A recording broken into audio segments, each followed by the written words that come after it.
Bonjour à tous les débutants. Aujourd'hui, je vais continuer à vous faire réfléchir en même temps que moi pour vous apprendre les bons réflexes. Je vais vous aider à bien comprendre et à bien appliquer la méthode échec, prise, menace, qui est vraiment la base aux échecs. On a trop tendance à passer beaucoup de temps sur les ouvertures quand on commence les échecs, alors qu'il faudrait d'abord apprendre à réfléchir correctement. Dans cette partie pédagogique, où vous allez avoir à réfléchir vous-même, on va chercher uniquement des menaces directes en un coup, à savoir des mates ou des attaques de pièces. Mais on ne cherchera pas de fourchette ni de clouage, parce que ces techniques viendront dans un deuxième temps. Je vais essayer de me retenir le plus possible et de ne pas jouer au-delà de ce niveau. Croyez-moi, c'est difficile de désactiver certains réflexes quand on les a acquis depuis longtemps. Vous devrez aussi faire très attention aux menaces adverses et à ce que pourrait répondre l'adversaire au coup qu'on a envie de jouer. Pour corser le tout, je vais faire exprès de ne pas respecter les principes de l'ouverture. Je ne vais donc pas mettre mon roi en sécurité et je ne vais même pas jouer au centre, en tout cas pas au début. On verra si j'arrive à abattre un 1300 Hello en jouant comme ça. C'est parti, on joue contre un 1340. On va éviter de jouer au centre, on va simplement respecter le principe que j'ai énoncé, réfléchir aux échecs, aux prises et aux menaces qu'on a à notre disposition. Le dernier coup des blancs est un simple coup de développement qui ne menace rien. Je vais continuer à jouer des coups qui ne jouent pas au centre. Est-ce que mon fou ici est en sécurité?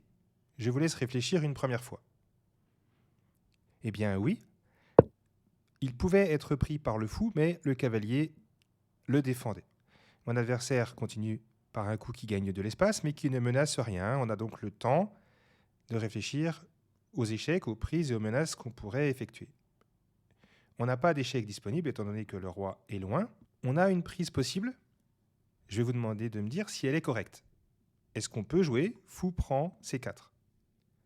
La réponse est non, évidemment, puisque le pion est protégé par le fou. On va donc jouer simplement H5, qui est, vous l'aurez compris, un très mauvais coup. Normalement, mon adversaire aurait dû jouer un coup comme D4 pour gagner un maximum d'espace au centre, mais il a eu peur de mon coup et il a préféré jouer H4, ce qui ne sert à rien. Je vais continuer dans la même veine. Je vais jouer cavalier H6, fou D3. On peut dire que mon adversaire ne respecte déjà pas vraiment les principes de l'ouverture. En effet, son fou, en faisant ici, gêne le pion D2, ce qui empêche le fou de sortir. Donc ce n'est pas un très bon coup. Vous allez me dire que ma position est vraiment mauvaise de toute façon. Fou D3 ne menace rien, le fou est enfermé par ses propres pions, donc il n'attaque rien. Je vais continuer à sortir mes pièces. J'ai envie de sortir mon fou ici, en évitant de jouer au centre pour le moment. Je vais faire ce que j'ai dit, puisque le dernier coup des blancs ne change pas la position. C'est quelque chose que vous devez toujours faire, ça. Estimer si le coup adverse change ou pas quelque chose à la position. Le coup dame 2 ne change rien, ne crée pas de menace supplémentaire, donc je peux me développer. Je vais essayer de jouer un petit peu plus vite que dans les parties précédentes, puisque j'étais très rapidement en crise de temps. Le cavalier vient en C3. Est-ce que j'ai une prise, un échec ou une menace? On devrait commencer par les échecs d'ailleurs. Eh bien, je n'ai pas d'échec. Au niveau des prises, on peut dire que j'en ai une. C'est fou prend C3. Mais avant de jouer cette prise, parce qu'elle me vient à l'esprit, je vais essayer de chercher si je n'ai pas des menaces à mettre en place. La réponse est non, puisque mes pièces ne sont pas assez actives. C'est pour ça qu'il faut jouer ces pièces de manière active pour créer des menaces, et pour ça, il faut les jouer au centre. Ça sera l'objet des prochaines parties pédagogiques. Alors, est-ce que j'ai mieux que la prise en C3? Je pourrais, par exemple, sortir mon cavalier. Je pourrais évidemment roquer, c'est ce qu'il faudrait faire. Mais on a dit que j'allais me compliquer la tâche et éviter de roquer. Je vais faire ça, je vais développer le cavalier, tout simplement. J'ai pas forcément envie d'échanger tout de suite. Un échange n'est pas forcément bon en soi s'il n'apporte rien de spécial. Il recule son fou, donc ça ne menace rien. Et maintenant, je vais continuer à réfléchir comme je vous l'ai expliqué. Échec, prise ou menace? Est-ce que j'ai un échec possible? Toujours pas. Est-ce que j'ai une prise? Ben, a priori, oui. Je pourrais prendre le pion. Mais est-ce que c'est une bonne idée? Non, étant donné que la dame surveille. Est-ce que je peux donc créer des menaces? Je pourrais, par exemple, attaquer la dame, puisque c'est souvent une menace qu'il faut envisager, ça, attaquer des pièces lourdes de l'adversaire. Pour attaquer la dame, comment je pourrais faire? Je pourrais venir avec le cavalier en D4.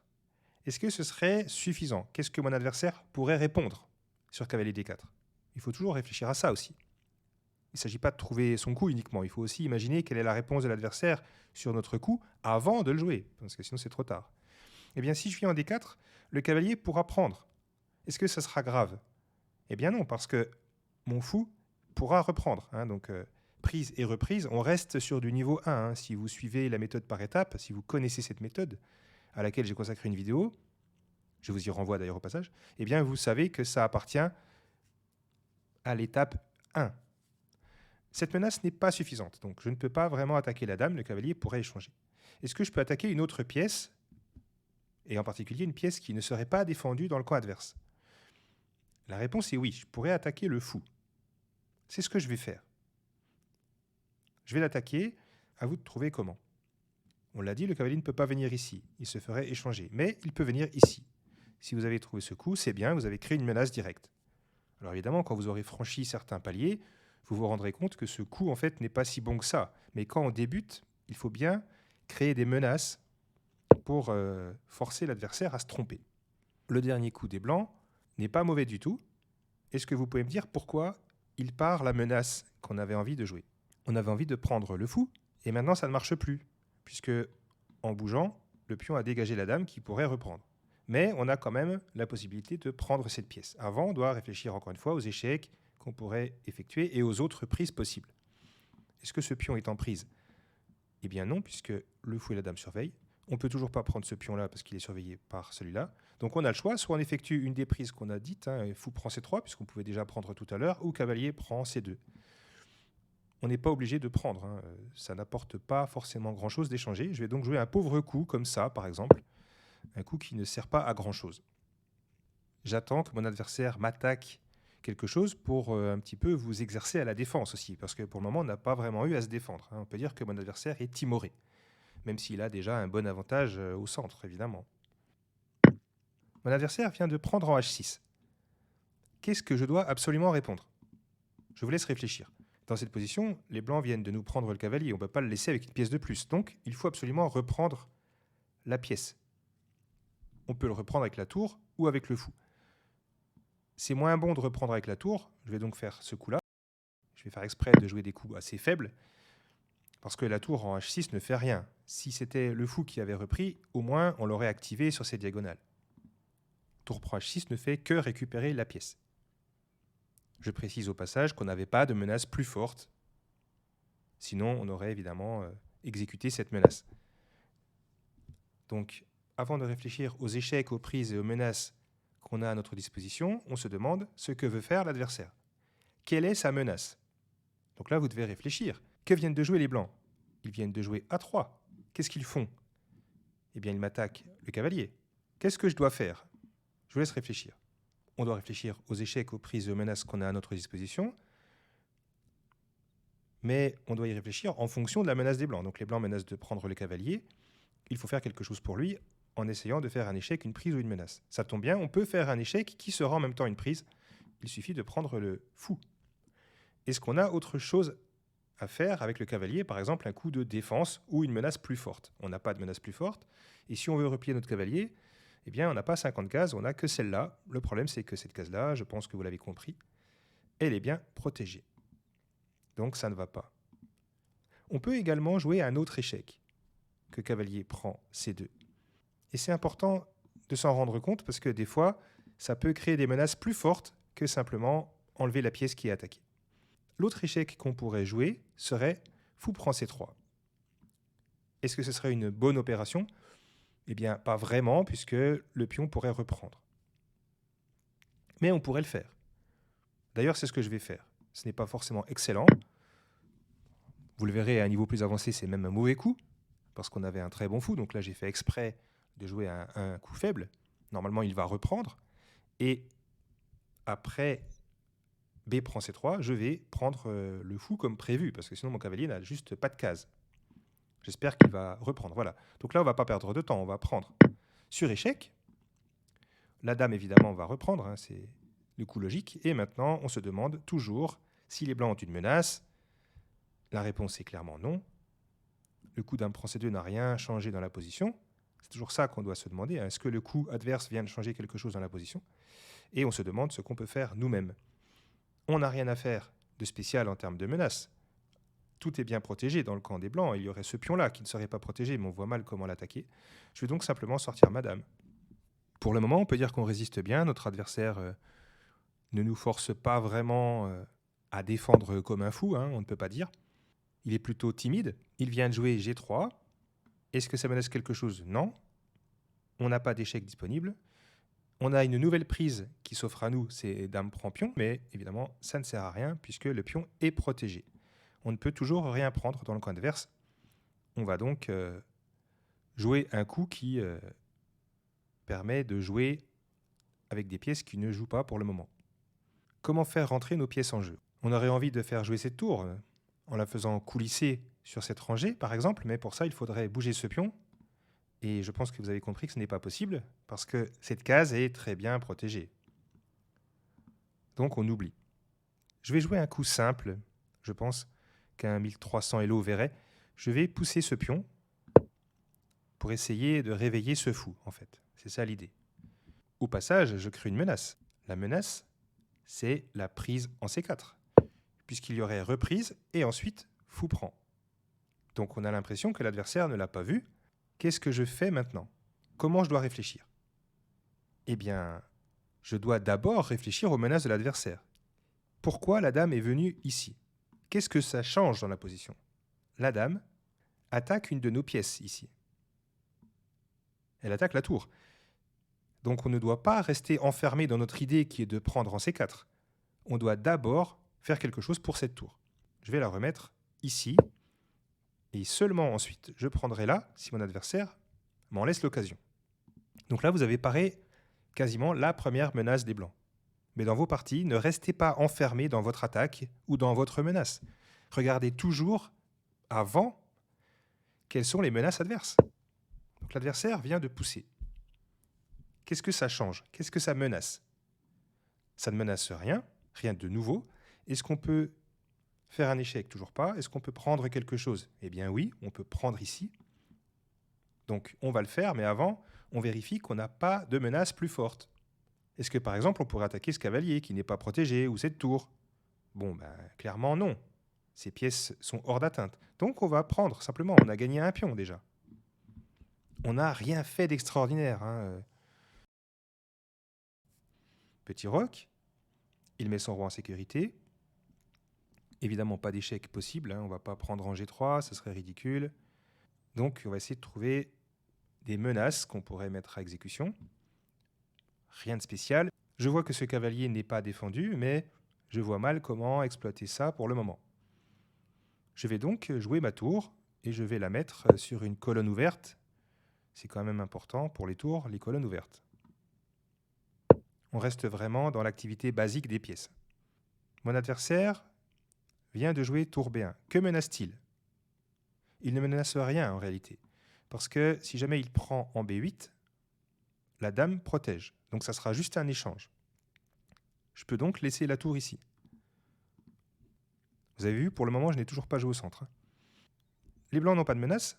Je vais donc essayer de faire jouer cette tour. Parce que c'est quand même un problème, ça. Et pour ça, eh bien, je vais essayer de libérer le chemin pour qu'elle puisse passer par là. La meilleure manière serait de venir avec le roi ici, mais ça respecterait le principe de la sécurité du roi. Et je vais faire exprès de jouer cette idée, mais avec une manière moins forte. Je vais jouer F6. Je vais venir avec mon roi ici, comme ça la tour pourra passer. Je vais être obligé d'accélérer. Vous avez vu qu'il ne reste déjà plus que 4 minutes. J'espère que vous avez vraiment compris que si vous débutez, vous avez vraiment besoin de jouer des parties très lentes pour prendre le temps de réfléchir correctement. C'est pour ça que je conseille des parties de 30 minutes. Les parties de 15 plus 10 sont déjà insuffisantes si on veut s'habituer aux bons réflexes. Alors, les blancs viennent de pousser. Quelle est leur idée? Eh bien, leur idée, c'est tout simplement d'échanger ici, mais ce n'est pas une menace en soi, ce n'est pas une menace de gain de matériel, puisque je pourrais reprendre. Je ne peux toujours pas donner d'échec. Aucune des prises que j'ai à ma disposition n'est une vraie menace. Si je prends la tour, l'autre tour reprendra. J'aurais pu le préciser au coup d'avant, évidemment. Et je n'ai pas de menace à mettre en place. Je vais donc continuer mon idée, tout simplement. Je vais bouger le roi.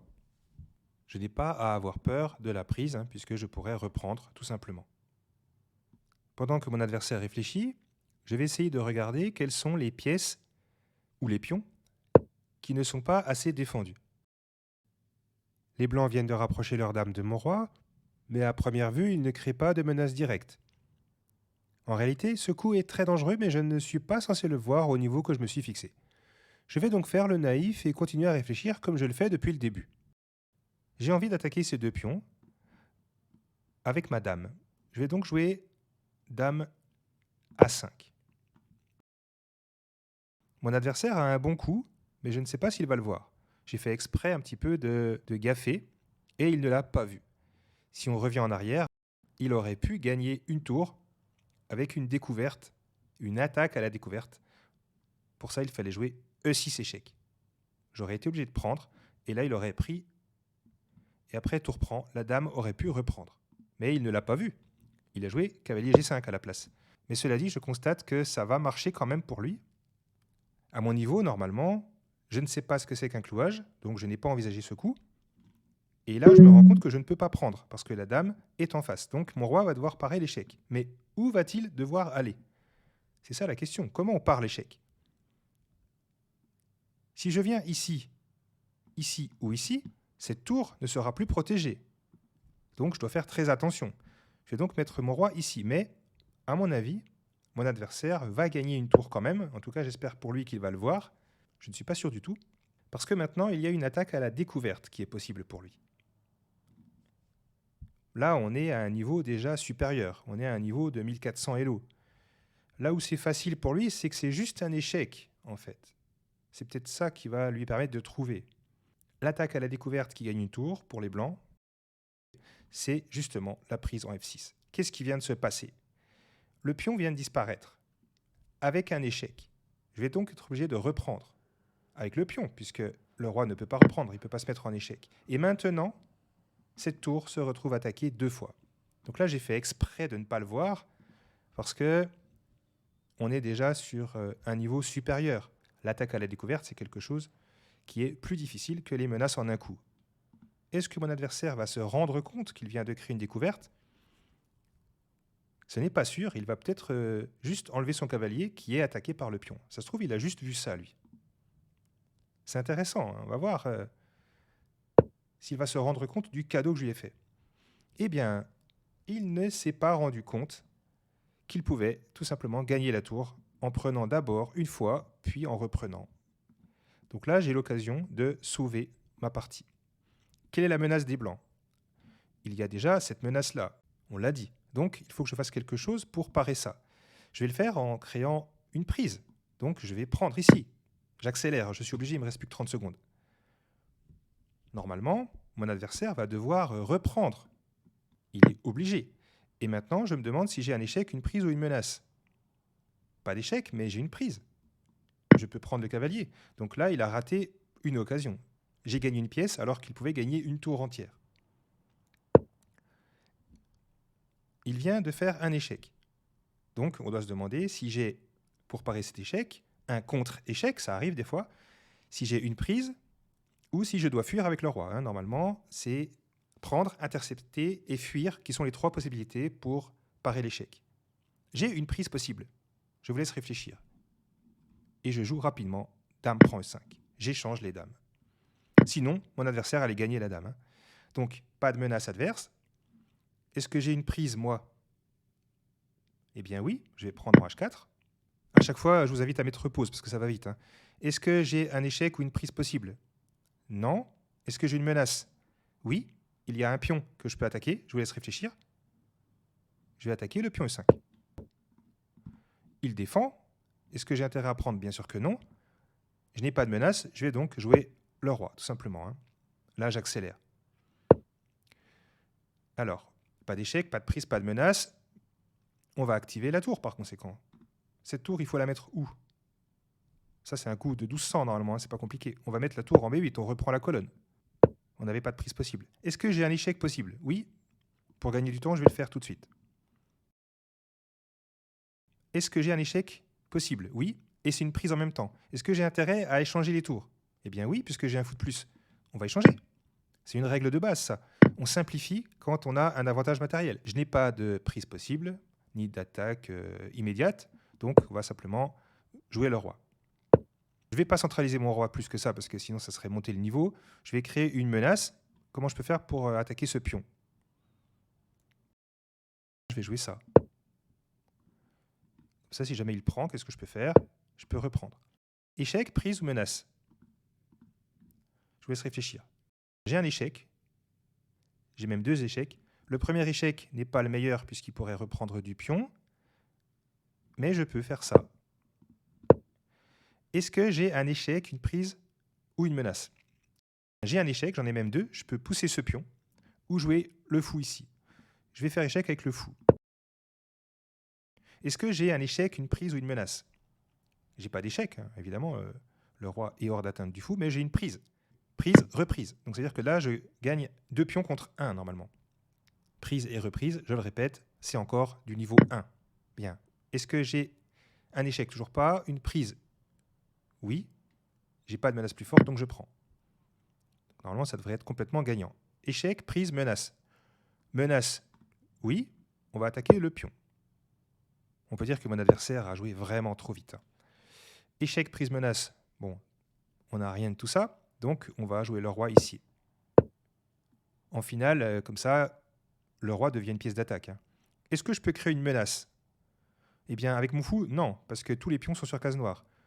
Donc, je vais créer une menace avec mon roi. C'est une pièce d'attaque maintenant. Comment je peux faire? Qu'est-ce que je peux venir attaquer? Eh bien, je peux venir attaquer ce pion. On va le gagner d'ailleurs, il ne peut pas être défendu. Donc, échec, prise, menace, on est d'accord. Le mieux ici, c'est de prendre le pion. Et maintenant, en finale, comme ça, les pions sont faits pour se transformer en dame. Donc, on va pousser tout simplement. Échec, prise, menace. Eh bien, échec, oui. Donc, on recommence le stratagème. On enlève le roi pour pousser le deuxième pion. Échec, prise ou menace? Eh bien, on n'a pas d'échec, mais par contre, on a une menace. On n'a toujours pas de prise non plus, mais on a une menace, puisque ce pion vient de se mettre sur case blanche. On va simplement le menacer, il ne peut plus rien faire, donc on le prend au prochain coup. Ça, c'est un coup facile. Évidemment, on ne pouvait pas venir avec le fou ici, parce que sinon, on laisse gagner les blancs. Ils auraient pris et fait une dame dans la foulée. Allez, échec, prise, menace, eh bien on prend. Et il abandonne.